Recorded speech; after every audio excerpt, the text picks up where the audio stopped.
Welcome to SN channel. CPS రద్దు చేయాలని ఉద్యోగ సంఘాల జేఏసీ డిమాండ్. సిపిఎస్ను రద్దు చేయాలని ఉద్యోగ సంఘాల జేఏసీ కోరింది. ఉద్యోగాలకు సంబంధించి అనేక సమస్యలు పెండింగ్లో ఉన్నాయని వారు వివరించారు.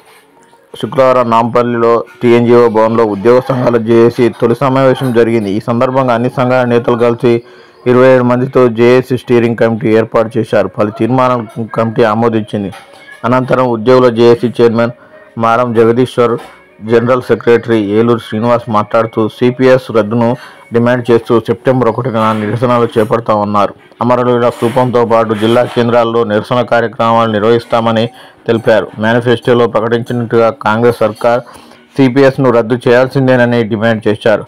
అలాగే సెప్టెంబర్ 6న ఎమ్మెల్సీ ప్రొఫెసర్ కోదండరాంకు సన్మానం చేస్తున్నట్లు వెల్లడించారు. రాష్ట్రం వచ్చిన 5 ఏళ్లకు ఆయనకు న్యాయం జరిగిందన్నారు. రుణమాఫీ పూర్తయ్యాక ఉద్యోగుల సమస్యలు పరిష్కరించాలని ప్రభుత్వాన్ని కోరారు. అందుకు జేఏసీ నేతలు సీఎం రేవంత్ రెడ్డి చర్చలకు పిలవాలని రిక్వెస్ట్ చేశారు. మరిన్ని అప్డేట్ కోసం ఎస్ఎన్ ఛానల్ని సబ్స్క్రైబ్ చేయండి. Thank you.